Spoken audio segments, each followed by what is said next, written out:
All right. So, welcome one and all to our live session, our Buddha Book Club on the topic of dealing with fear, facing fear. And this is kind of it's not kind of, it is a meditative gathering of people who are on the path of self healing and meditation and the transformation of suffering.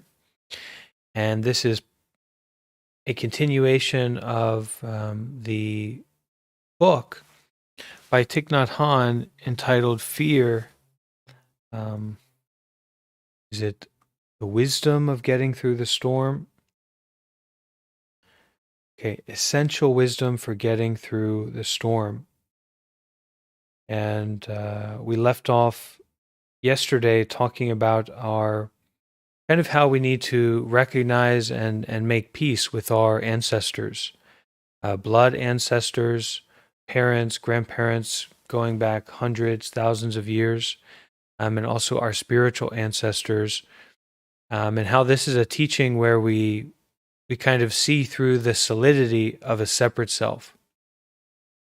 And so that our practice of compassion and kindness and patience, and our practice of healing is not just locked into this separate self entity, but recognizes the interbeing of everyone who has come before us, and that we are a part of that continuation.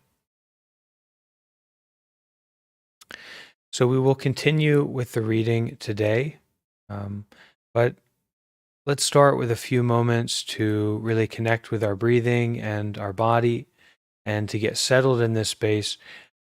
This is really a precious opportunity as we have a community that is gathered. There can be this feeling of energy. I know for myself that to read a book or to study sometimes is quite difficult. There seems like the conditions aren't there. But here we have really great conditions to listen deeply and get as much empowerment and as much support from this wisdom as we possibly can. And this is the book from Thich Nhat Hanh, who's one of the greatest spiritual teachers in the Buddhist world of the past 100 years or more. So I invite everyone to start by finding a comfortable, stable position for their body. Make sure that you're in a relaxed and enjoyable position.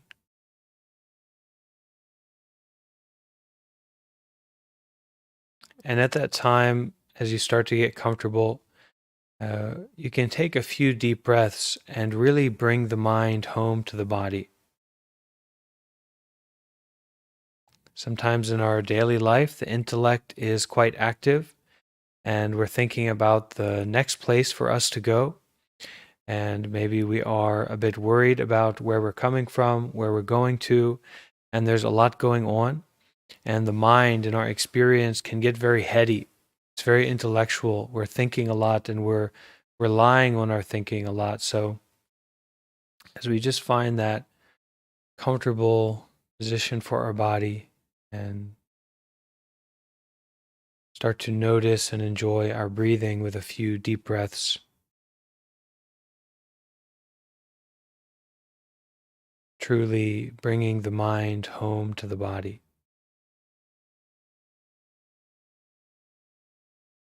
To really allow ourselves to be in the here and now.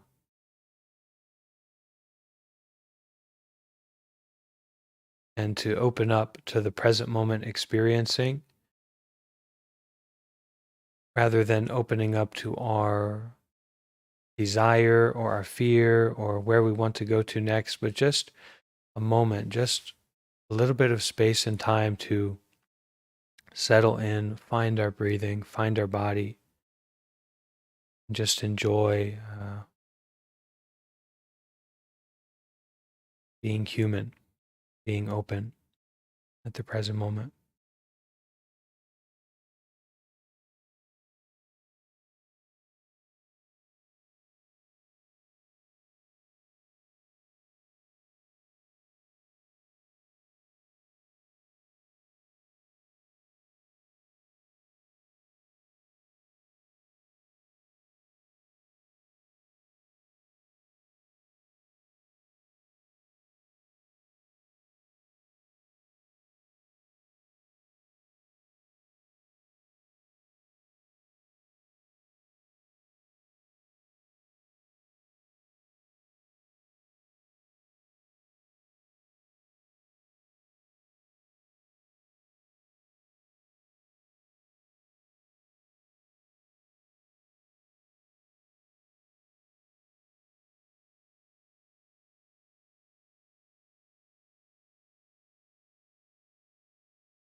Okay, so we're going to start now with the section on releasing fears about the future,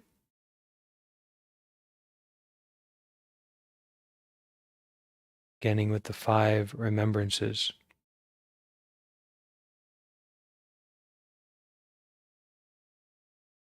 And as we listen to these teachings, feel free to connect with your breathing and listen from your heart, listen from the body.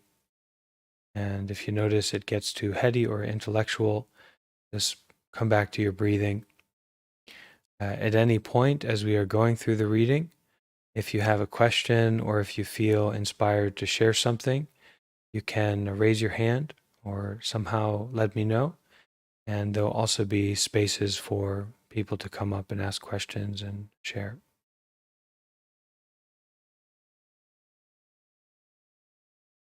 Five remembrances. In addition to getting caught in dwelling on events that happened in the past, we often walk around in fear of what will happen to us in the future. The fear of death is one of the greatest fears people have. When we look directly into the seeds of this fear, instead of trying to cover it up or run away, we begin to transform it.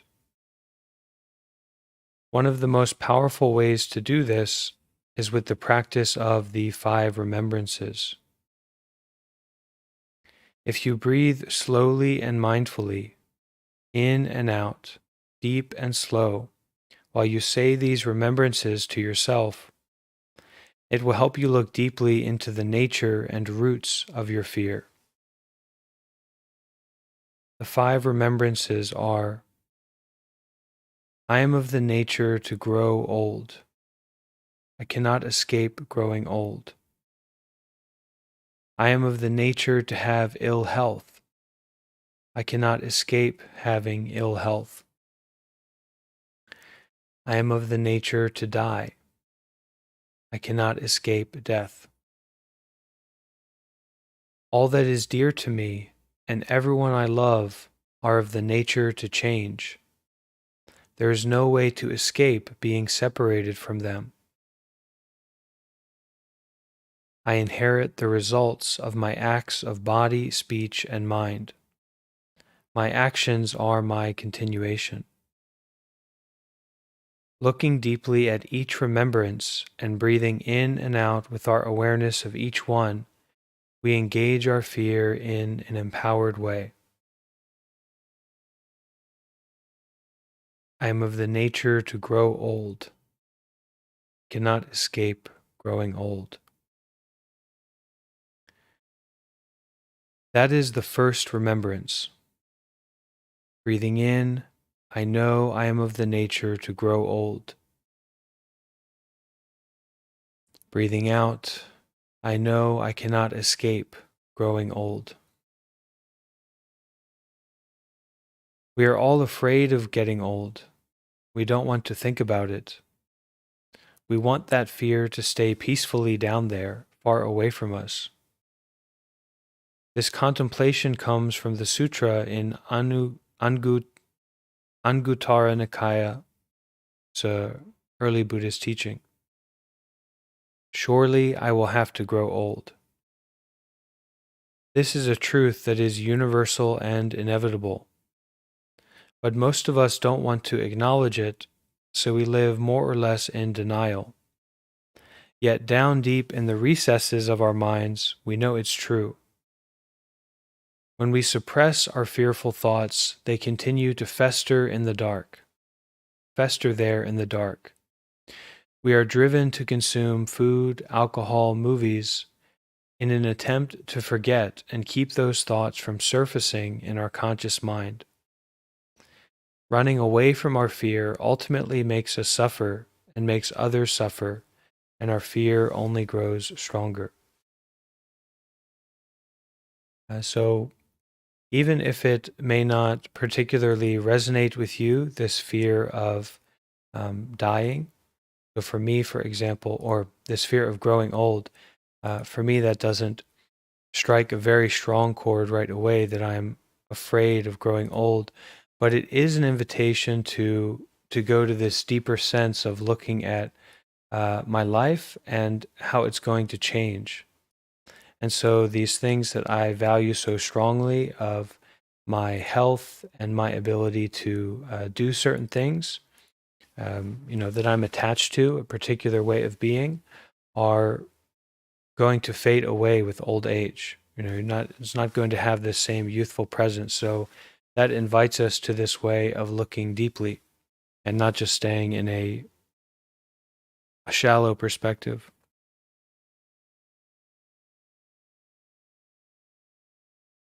We must be able to accept this as a reality, as the truth, and not just as a logical fact. Reciting this remembrance is not a mere restatement of the obvious, but a chance to take in a truth that we need to experience directly. We can take a few moments to let that truth penetrate into our flesh and bones. We shouldn't just leave it to our intellectual understanding. Yes, yes, of course, now I'm young, but one day I'll get old. That is just an abstract notion that brings no benefit, especially since our mind usually works to repress and forget about it right after we say it. The Buddha taught that when we call up and get in touch with the truth that we cannot escape old age and death, our fear and the foolish things we do to try to not feel it, to try not to feel it, will cease. We no longer act out our fears unconsciously and fuel the cycle that makes them grow stronger. So we can repeat this remembrance to ourselves and just focusing on our breathing and letting that sink in, bringing up that recognition of old age. Can repeat this phrase, this remembrance. I am of the nature to grow old. I cannot escape growing old.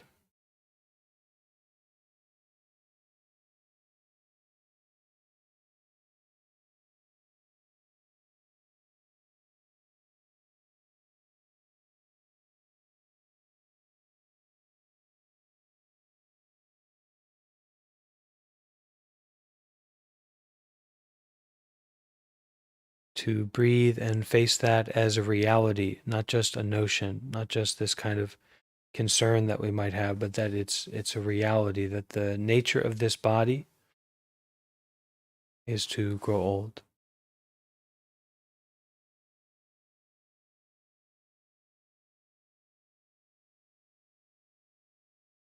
I am of the nature to grow old.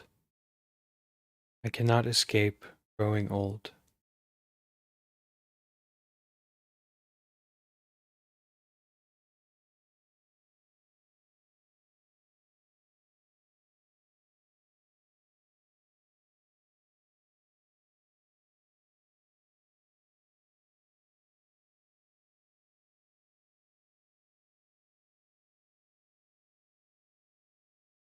Okay, let's go to the next remembrance, number 2.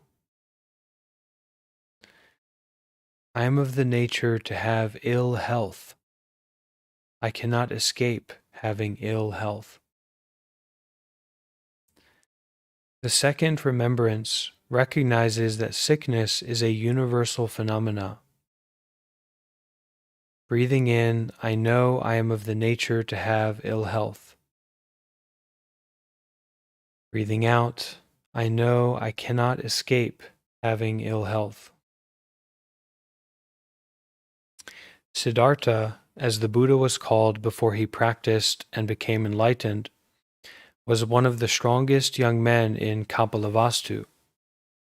He often took first place in sporting contests, and everyone, including his envious cousin Devadatta, dreamed of having Siddhartha's prowess. Siddhartha naturally became arrogant, knowing that few people were as strong as he. But when he practiced looking deeply in sitting meditation, Siddhartha recognized his arrogance and was able to let go of it. If we are in normal, good health, we may think getting sick is for other people. We look down on others, saying they are always getting sick from nothing at all. They have to take medicine and receive massage all the time. We think we are not like them. But one day, we will likely also fall sick.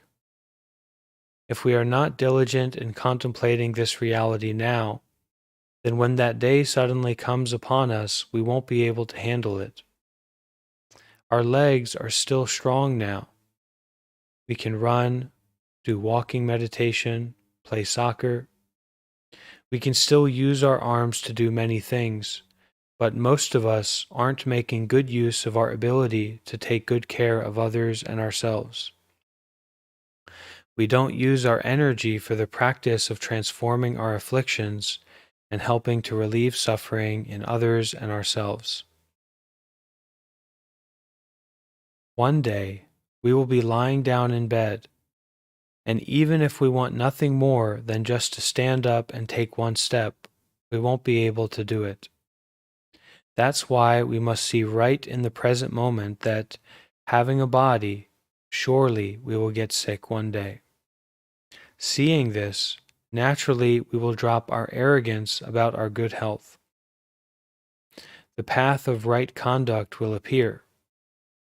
We will make good use of our time and energy to do what is needed and not be carried away by senseless pursuits that can destroy our bodies and minds. What we need to do will become clear.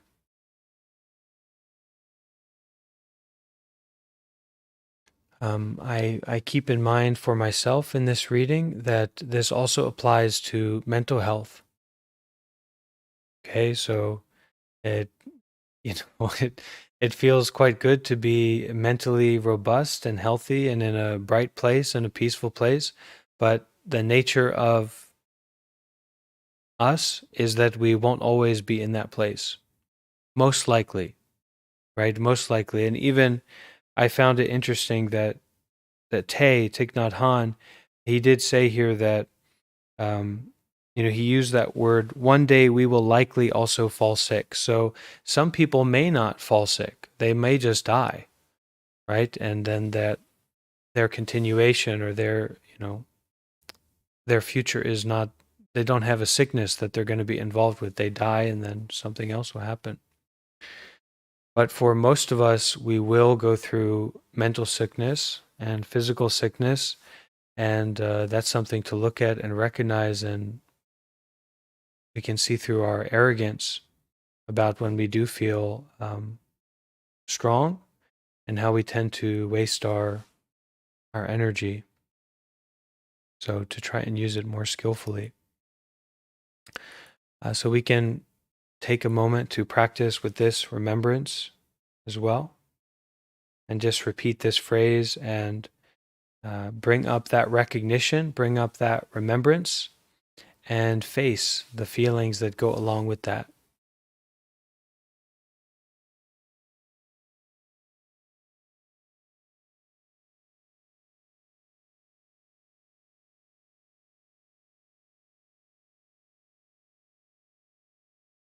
I am of the nature to have ill health. I cannot escape having ill health.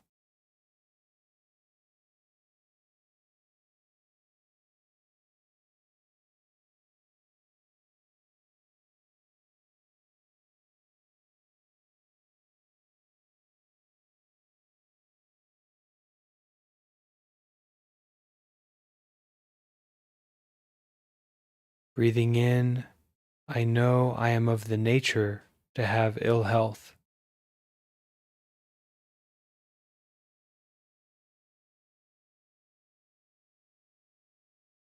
Breathing out, I know I cannot escape having ill health.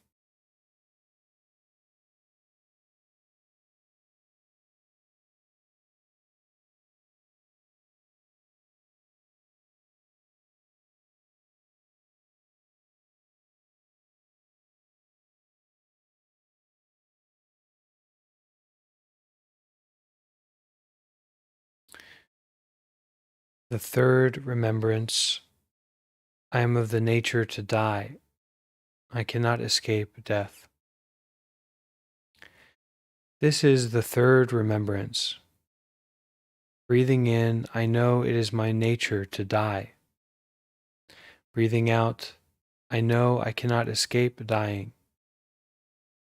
It is a simple and true fact that you are reluctant to face. You want this fact to get lost because you are afraid. It is painful for you to look deeply into it. Death is a reality that we have to confront. The subconscious mind is always trying to forget that, because when we touch that fear and we are not equipped with the energy of mindfulness, we suffer. Our defense mechanism pushes us to forget. We don't want to hear about it, but in the back of our minds, the fear of death is always there, pushing on us. When we really face the fact that we will die one day, and maybe sooner than we think, we won't embarrass ourselves doing ridiculous things, keeping up the delusion that we are going to live forever. Contemplating our mortality helps us focus our energy into the practice of transforming and healing ourselves and our world.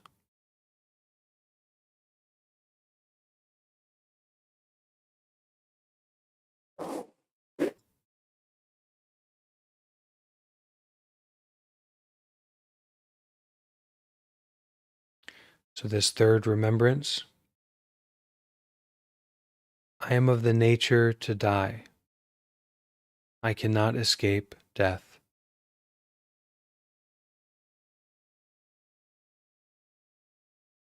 Breathing in, I know it is my nature to die. Breathing out, I know I cannot escape dying.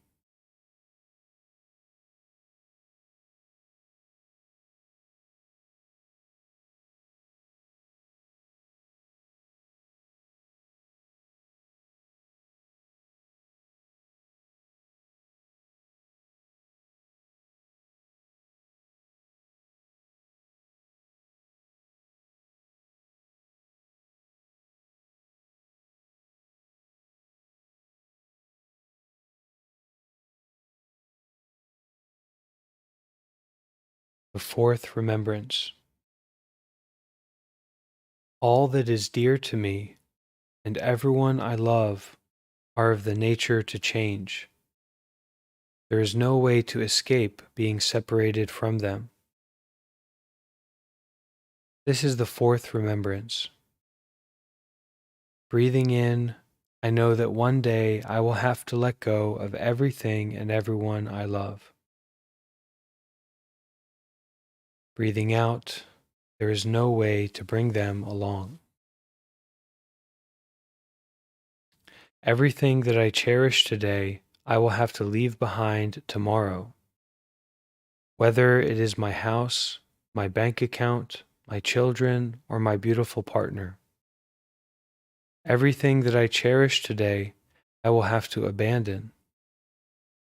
I cannot carry anything with me when I die.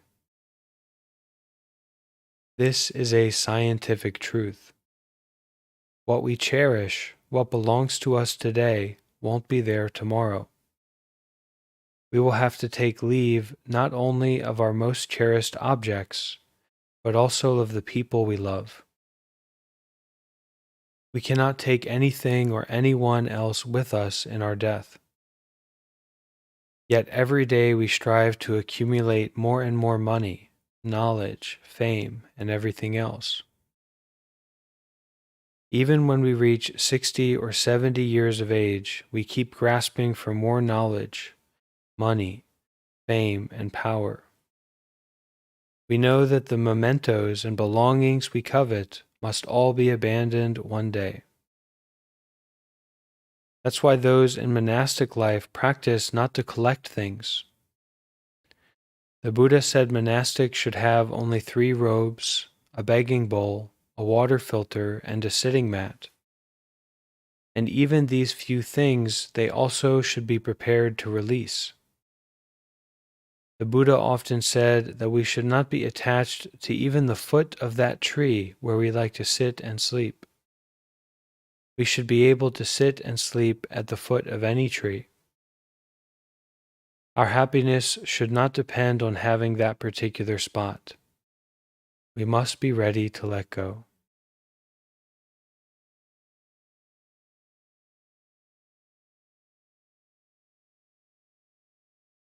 If we practice and are able to release, we can be free and happy right now, today. If we can't let go, we will suffer not only on the day when we are finally forced to do so, but right now, today, and every day in between, because fear will be constantly stalking us. There are old people who are still very greedy and stingy, like Scrooge, continuing to hoard everything. This is a shame. It's not because they're not smart enough to see that someday soon, maybe in just a few months, they'll have to let go of everything. It's because covetousness has become a habit.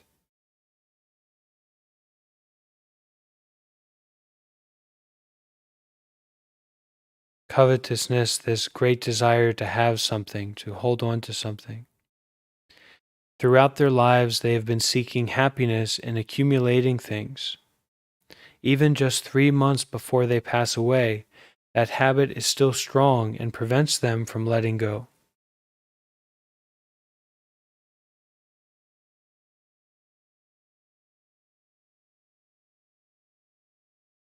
I just felt that it's very interesting how this remembrance really encourages us to, from the perspective of reality, to free ourselves from that desire to have something, particular position, particular experience, for things to go a particular way.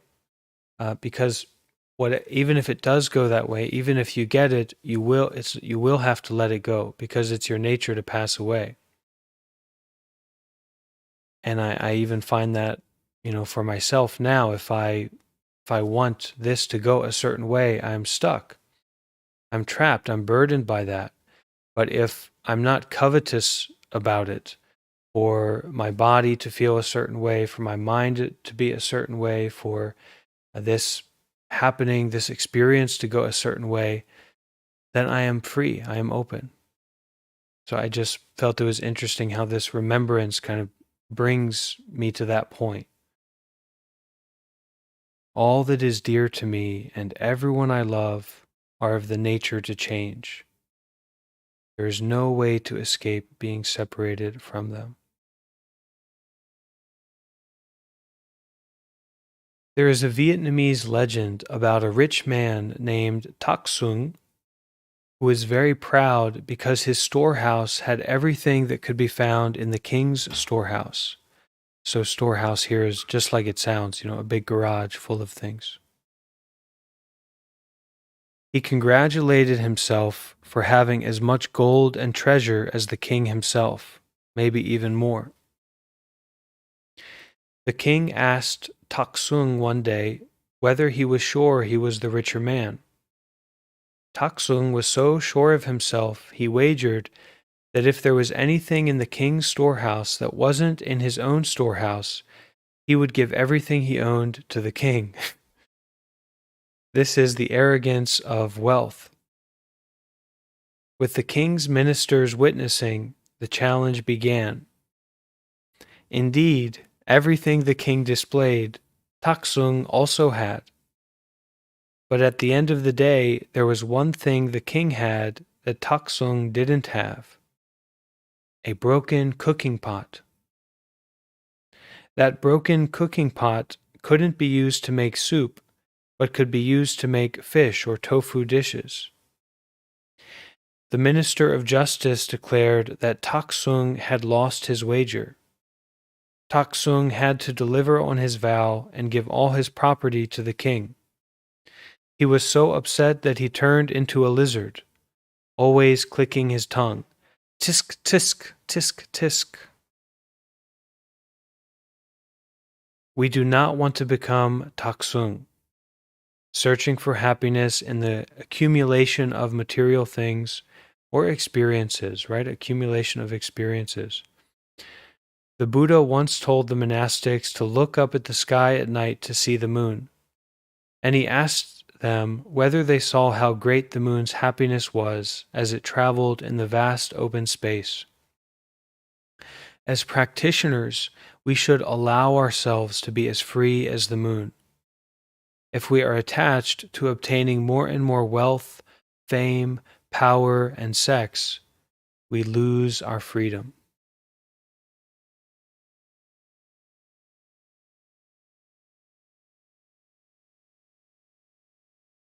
So we can sit with and breathe with for a moment this fourth remembrance.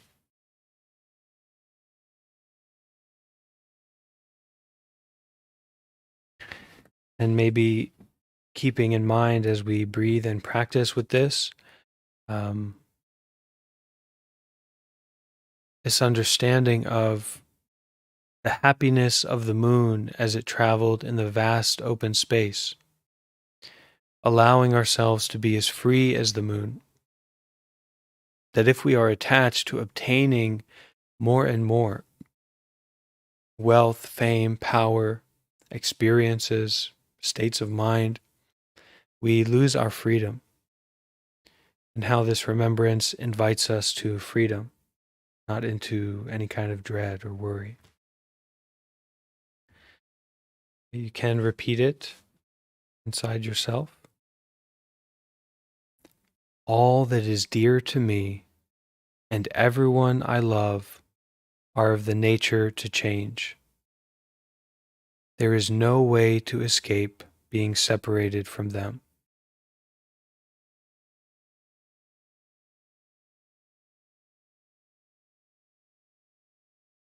Breathing in, I know that one day I will have to let go of everything and everyone I love.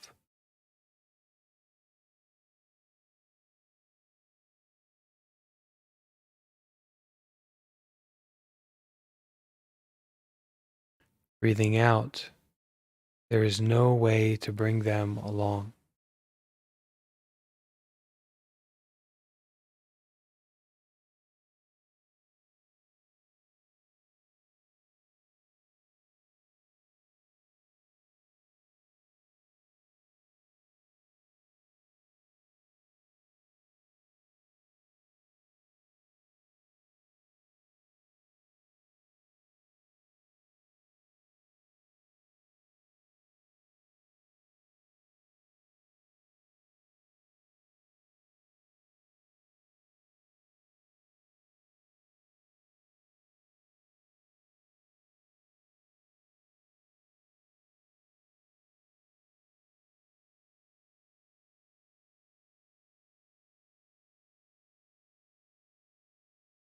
The fifth remembrance. I inherit the results of my acts of body, speech, and mind. My actions are my continuation. The fifth remembrance reminds us that when we die, the only things that continue us are our thoughts, words, and actions. That is our karma. Breathing in, I know that I bring nothing with me except my thoughts, words, and deeds. Breathing out, only my actions come with me. All the thoughts you have thought, all the words you have spoken, all the actions you have done with your body, these are your karma that follows and continues you. Everything else you leave behind. Here, we are speaking of inheriting not our parents' savings, but the fruits of our own actions. What we have thought, said, and done is called karma, which in Sanskrit means action. What we do, say, and think continues on after the act is done, and its fruits follow us. Whether we want that inheritance or not, it stays with us. All our cherished belongings and loved ones we must leave behind, but our karma, the fruit of our actions, always follow us. We can never escape it. We can never say, "No, you have no right to pursue me." Karma, this certain kind of cause and effect, is the ground on which we stand. We have only one foundation, that is our karma. We have no other ground. We will receive the fruits of any act we have done, whether wholesome or unwholesome.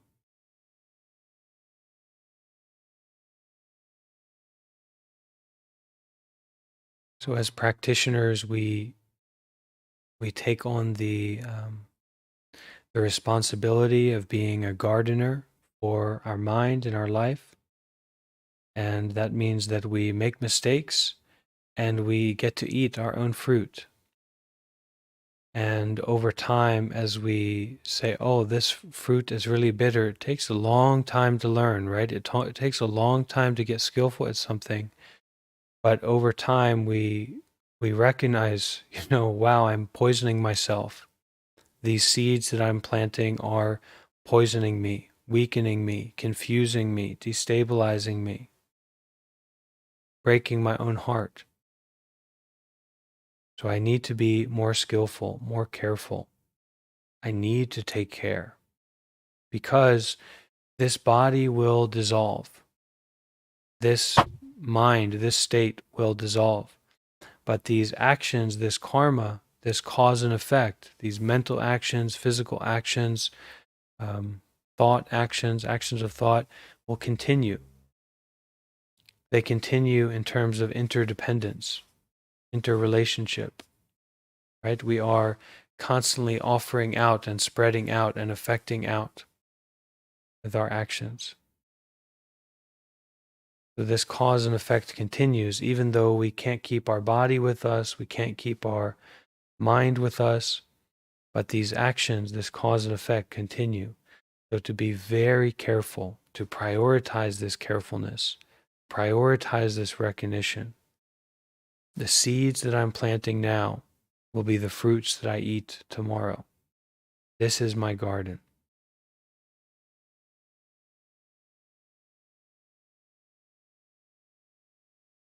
You can take a moment to breathe with this. Breathing in, I know that I bring nothing with me except my thoughts, words, and deeds.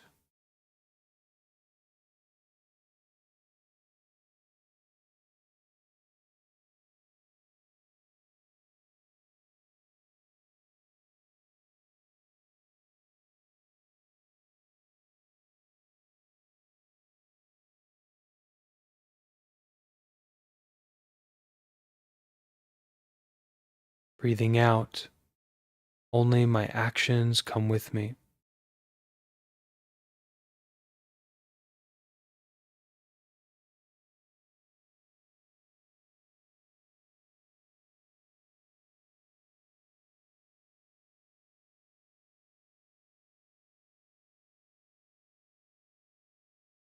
And when we are practitioners, when we have this mindfulness, we practice our skillfulness moment by moment, right here in the garden. It's not disempowering, actually, but it's empowering. And this cause and effect of mental and physical action is very subtle. It's not what we think about it to be, like, oh, I did this, so this is going to happen. It's not intellectual, but it's just like planting seeds over time. Is a mango seed that leads to a mango tree intellectual? No. It's kind of a deeper intelligence or a deeper happening of cause and effect going on.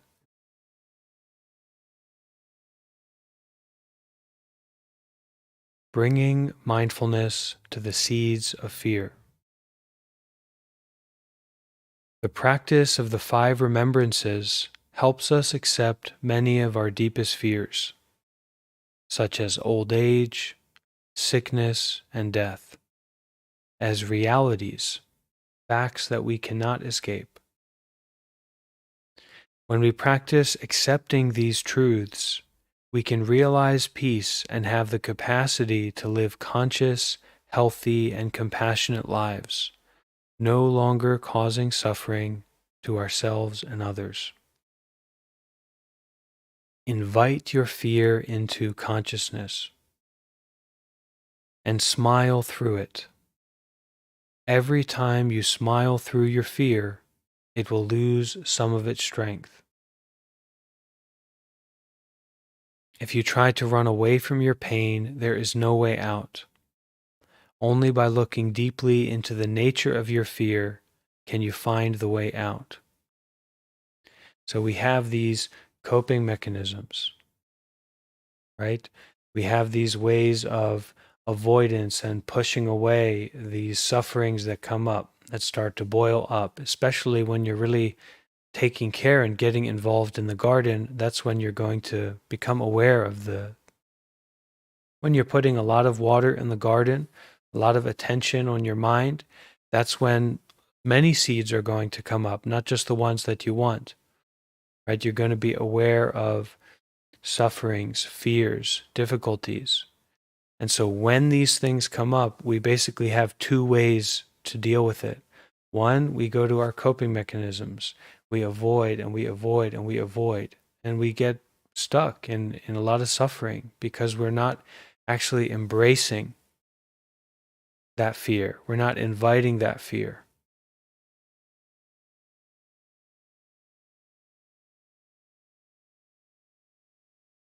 If you try to run away from your pain, there is no way out. Only by looking deeply into the nature of your fear can you find the way out. And it comes to mind that this can be maybe intimidating because we think to like, okay, we have that fear, we have that suffering coming up, and then, all right, well, now I need to, look at it for hours and try to deal with it, completely, become, fully enlightened or fully free from fear. But for me, it's actually to incorporate this focus of, okay, I'm not just going to avoid this, but I'm going to face this feeling. I'm going to be with it, even if it's just for a moment, and that somehow empowers me or enables me to cope more skillfully. Because we're not always going to be doing things perfectly. We don't have to. But that by looking deeply into the nature of the fear, can we find the way out or the way to be with it a little bit more skillfully, a little bit more carefully.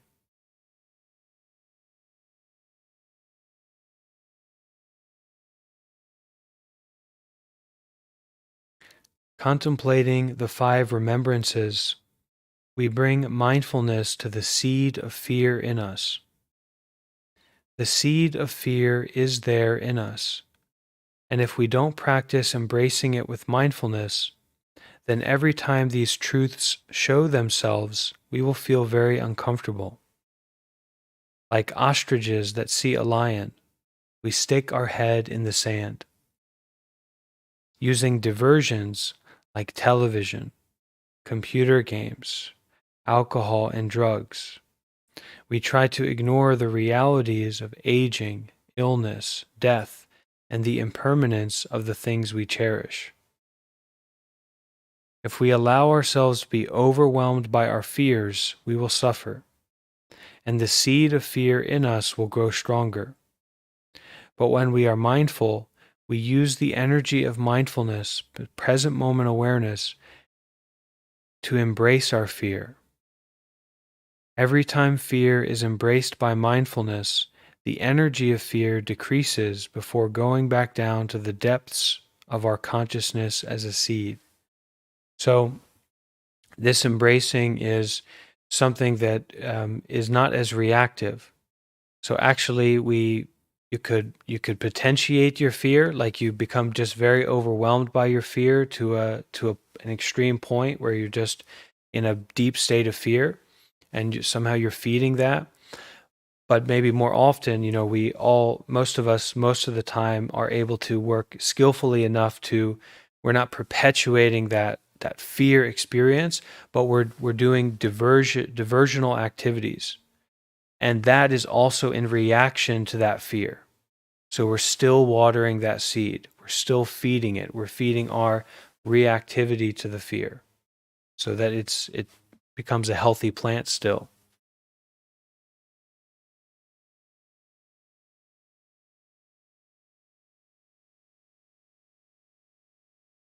Every time our fear is embraced by mindfulness, the energy of fear decreases before going back down to the depths of our consciousness as a seed.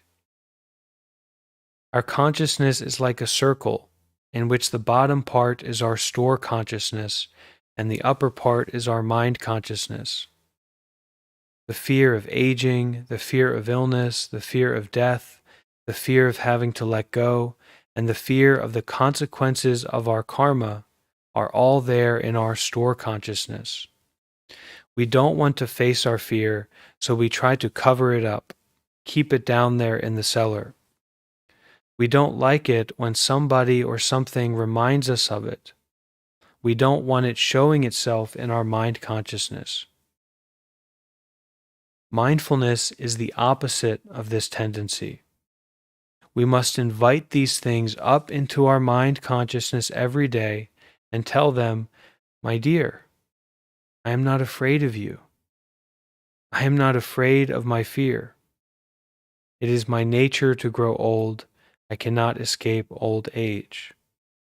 Or we can say, "It is my nature to feel suffering. It is my nature to feel uncomfortable. I cannot escape feeling uncomfortable."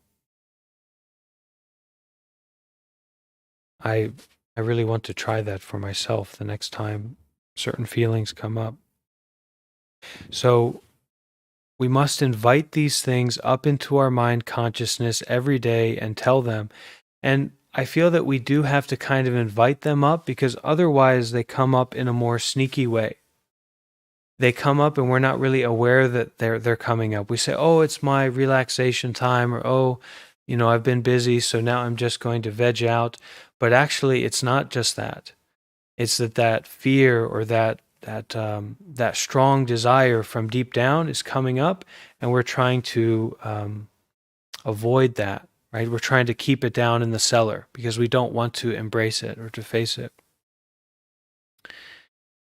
So inviting these things up into our mind consciousness every day and tell them, "My dear, I am not afraid of you. I am not afraid of my fear. It is my nature to get sick. I cannot escape getting sick. My dear, I am not afraid of you. I am not afraid of my fear. It is my nature to have difficulty sleeping. I cannot escape the feeling of difficulty sleeping." When fear manifests, we want to have the seed of mindfulness also manifest to embrace it. So we have two energies present. The first is the energy of fear, and the second is the energy of mindfulness. And I would see that or say that as a energy of a willingness to be with, a willingness to face it. The fear receives a bath of mindfulness and becomes a little bit weaker before it drops back down to the depths of our consciousness in the form of a seed. Just because fear goes away for a little while doesn't mean we have dissolved it completely. If we have a peaceful moment, a moment of meditation, we can call it up again. "My dear fear, come up here so I can embrace you for a while. It is my nature to die. I cannot escape death." We can stay with our fear for 5, 10, 20, or 30 minutes, depending on our needs, and use the energy of mindfulness to embrace our fear.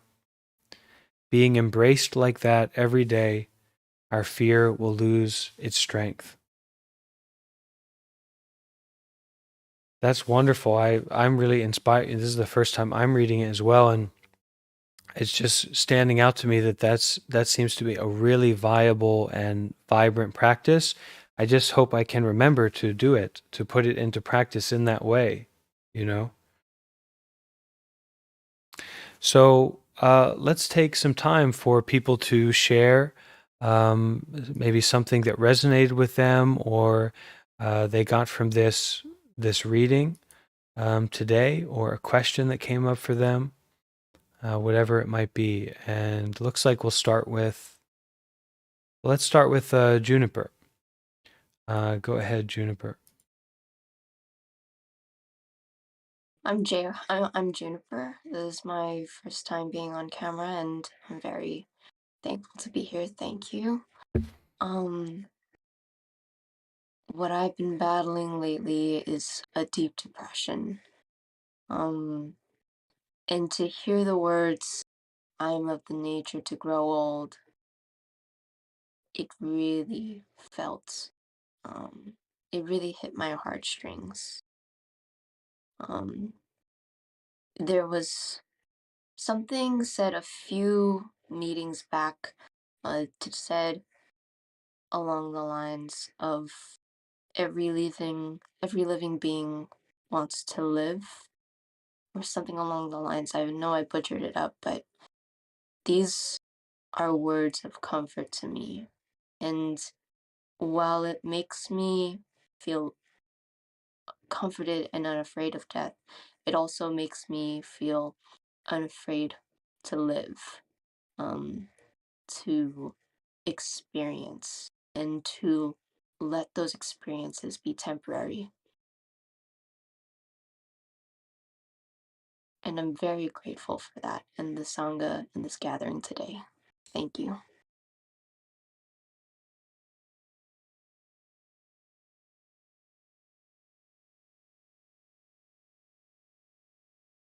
Okay, thank you, Juniper. Austin, I see a hand. Your hand is showed up, so.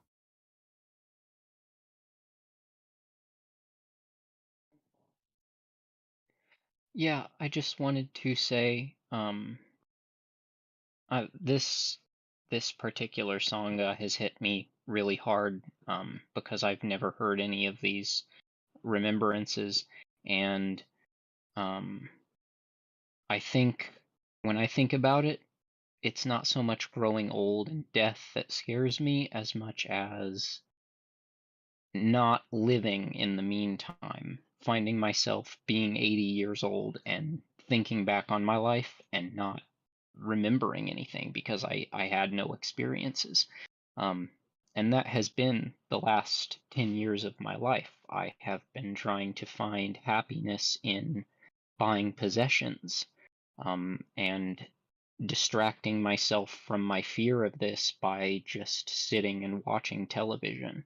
So no real career, no schooling, no relationships of any kind, just hiding in this room that I'm in now. Um, and what that brings me to is in the past few months, I've come to terms with the fact that I've decided to move, um, and I'm moving to Indonesia. And because I have limited funds, I can't afford to move my possessions. So this brings us to, I think, the fourth remembrance, which is all of your loved ones and all of your things will change, and you can't take them with you. And in a sense, that's what's happening to me. I'm going to leave and take nothing but my thoughts, effectively. Um, so this has just affected me quite a lot. Thank you, Austin.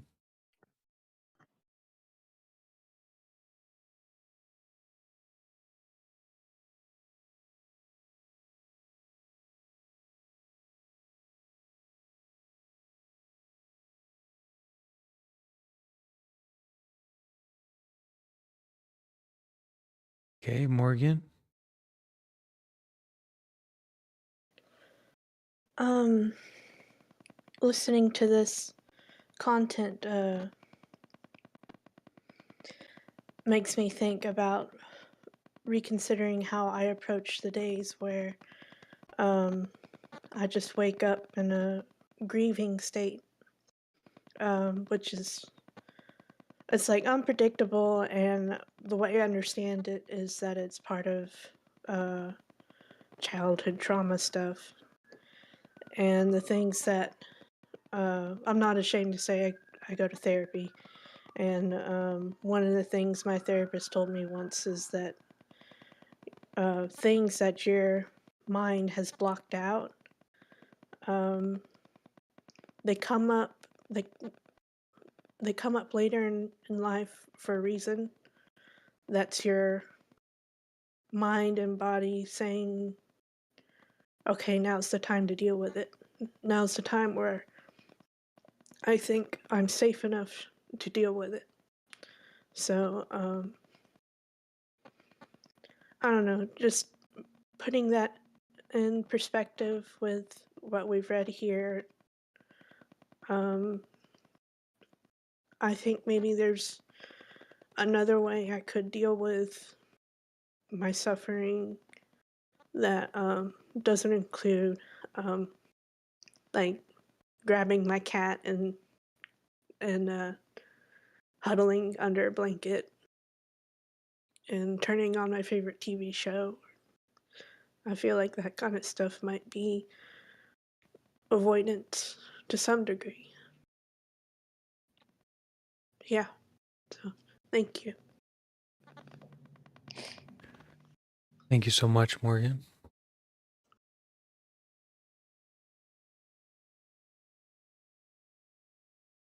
Maybe I'd like to share that um, it's the quality of our mind. So, like spending time with your cat, being under the blanket, right, can be a wonderful, sweet activity. Or relaxing, watching a YouTube, or even looking at TikTok. I mean, it's not the end of the world, but it's the quality of the mind. And why are you doing that? Is it from a place of stability and mindfulness, or is it to avoid, right, to run away from, to hide? And I think what Thich Nhat Hanh is saying here is that we need to offer our mindfulness and our presence to that fear, and not try to avoid it. And that's definitely something that I'm working with. But thank you so much, Morgan, for sharing.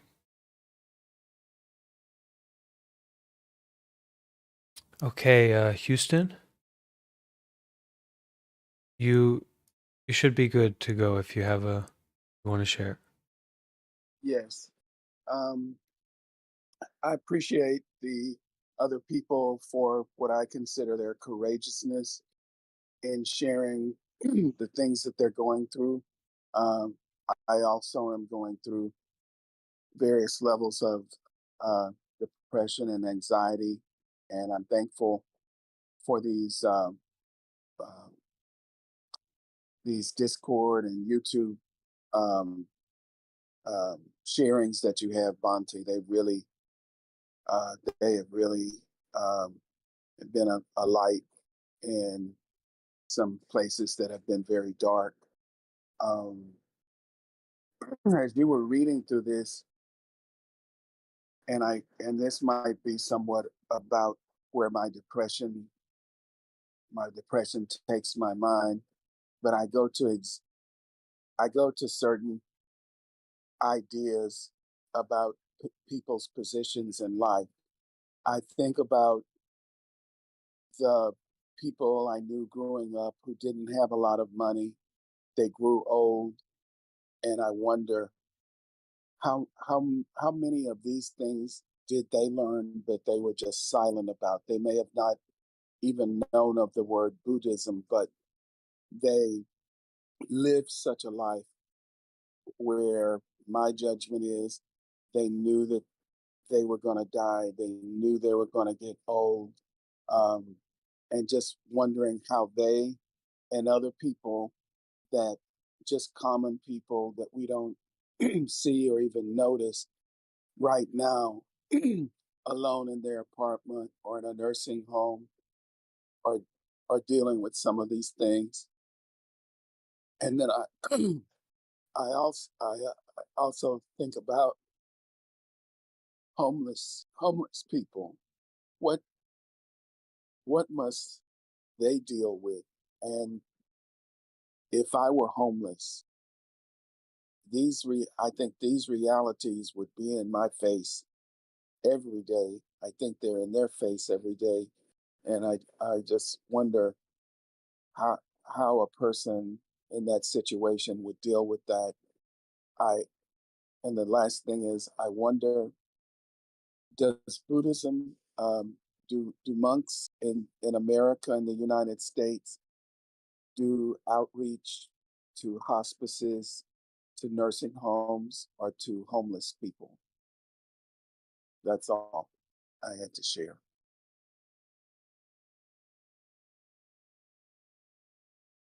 Thank you, Houston.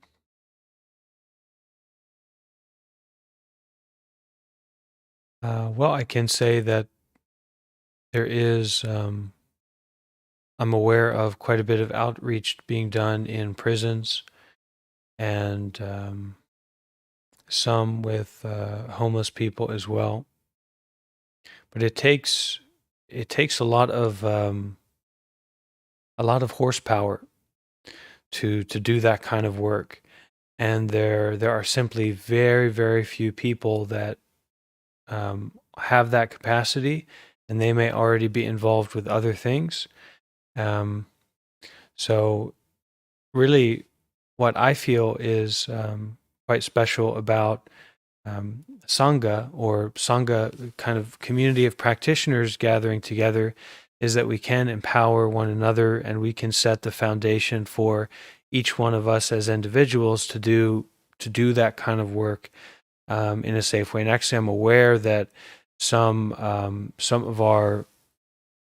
one member in our community who has recently been active in doing work with some of the homeless population, and bringing them in and offering them resources. So it's certainly something we can do, and these kind of spaces support a foundation for that. Yes, thank you.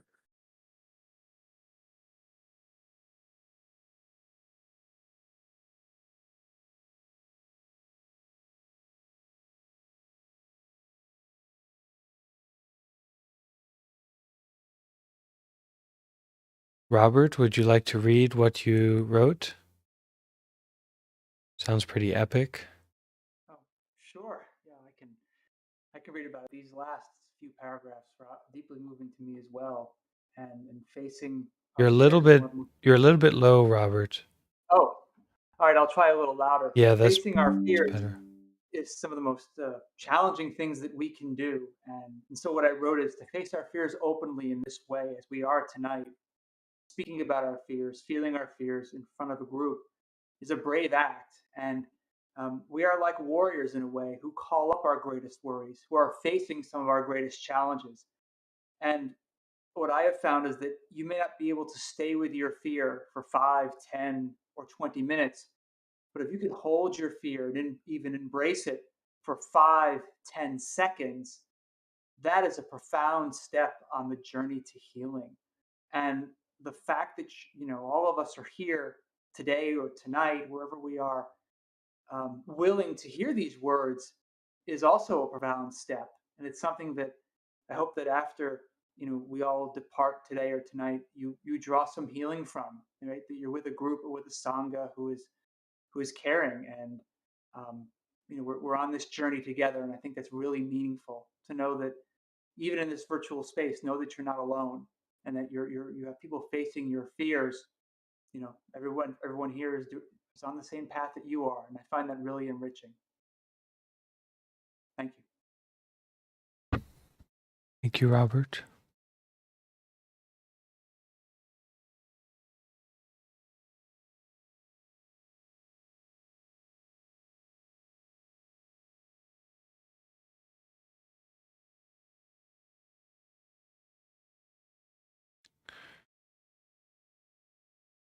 Okay, so we've been going for an hour. Does anyone else want to share?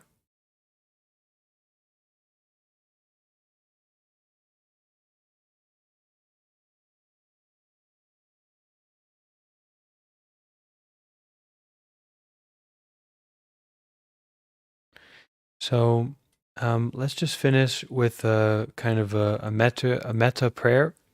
So we bring up some of the energy of metta, of loving kindness, offer to ourselves, our fear, anything that's there, just bringing up those feelings of loving friendliness, and then we'll finish with 3 sadhus, which is this kind of very traditional Buddhist word meaning well done, good job, and give ourselves a pat on the back and an appreciation of the work that we're doing, not only for ourselves, but actually for one another. And Robert, I felt you hit it right on the head, that to come up here and to share your camera and to somehow, I feel we can really see each other in this kind of space, and that it really is a brave act to invite our fear and have our fear with us as we are seen and together. Some of us on camera now, but maybe even more of us in spirit, that we're practicing like that. So we can bring our hands together and just offer a loving kindness prayer.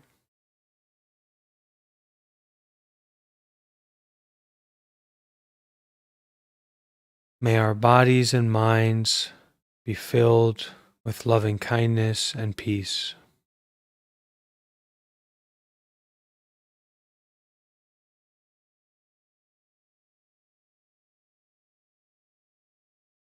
May our bodies and minds, in the face of fear, be filled with loving kindness and peace.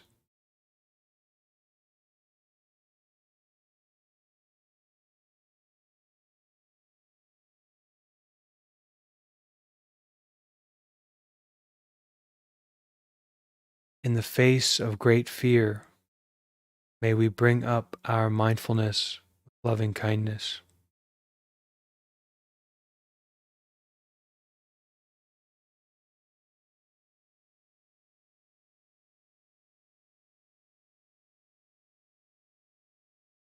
May we truly be free from suffering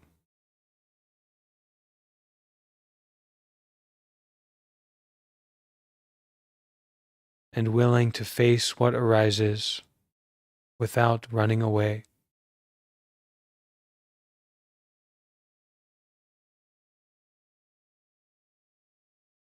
May we embrace with our whole heart and mind any fear, any worry, any doubt inside of ourselves.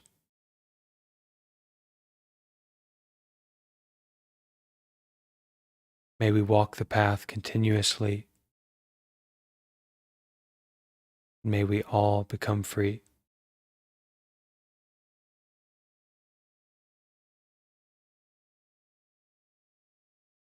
May it be so. May it be so. May it truly be so.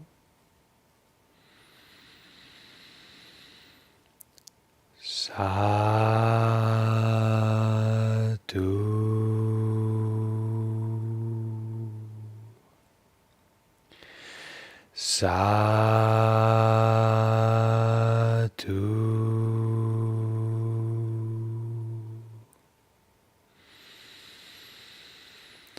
Sadhu.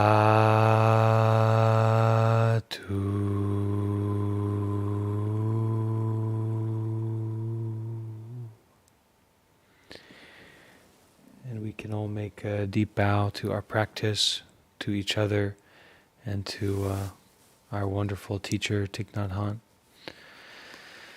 Okay, so thank you all so much for being here, and look forward to seeing you again soon.